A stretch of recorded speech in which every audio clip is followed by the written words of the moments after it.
they can re-engineer our economies to such a large degree, and hey, our DNA too when it comes to the mRNA jabs, well, they think they can do it to the environment as well. The Washington Post editorial board recently ran a piece on exactly that. Joining us now to discuss is Mark Morano, the founder of ClimateDepot.com. Mark, thanks for being here tonight. Thank you, Kara. Happy to be here. Great. So they want to drop sulfur, you're saying, into the atmosphere to block out the sun. Isn't that kind of what Bill Gates was talking about a few years ago?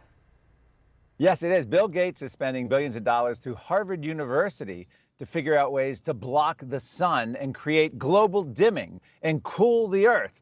And now the Washington Post editorial board, that's important, Kara, because it's not some op-ed contributor or some columnist.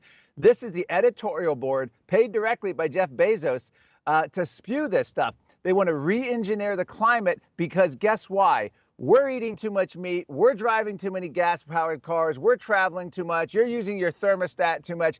We're not embracing the net zero Green New Deal, so they have to do radical, risky experiments to our atmosphere. And this was actually a redux of what happened in the 1970s. They thought we were facing man-made global cooling in the 1970s because of the aerosols from fossil fuels blocking the sun. The same concept, we were going to dim the earth, and they wanted to geoengineer the climate in the 70s. They wanted to detonate nuclear energy in the Arctic to melt ice. They wanted to pour black soot on the ice caps so that they would absorb sun because they thought the ice was growing too much. So whatever age we live in, we always have people who think they're Dr. Evil and they can come up with some ingenious plan to control the weather, which is what people have been trying to do for thousands of years to the ancient civilizations, some kind of control. That's why we had the Aztecs, of course, slaughtering people, for the gods so that they would end droughts and other human sacrifices. Well, now we don't know the results of this, but it's being pushed, by the way, by ABC News meteorologist Ginger Z. She's pushing the cloud seeding part, which is bringing snow and rain in the western states. It's being pushed by CBS this morning, who had an NYU physicist on, talking about trillion-watt lasers in the sky they're researching that could ultimately change the climate and fight global warming. So this is really frightening stuff, but it's not a conspiracy because it's coming. We're hearing about it from corporate media and our favorite billionaires, people like Jeff Bezos and Bill Gates.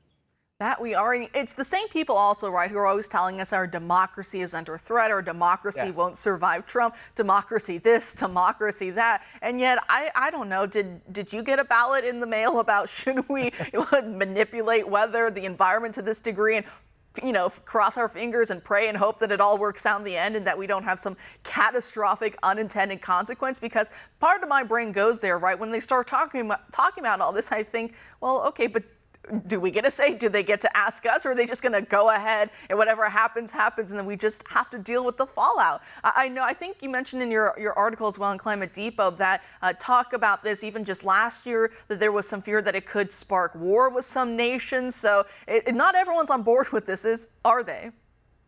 No, they're not. I mean, these are unknown effects. You have, by the way, you mentioned war. The CBS News report had a physicist, and the CBS anchor got very uncomfortable. He was talking about during the Vietnam War, we were allegedly using this kind of weather modification to create rainstorms in Vietnam, North Vietnam, to wash out the Viet Cong.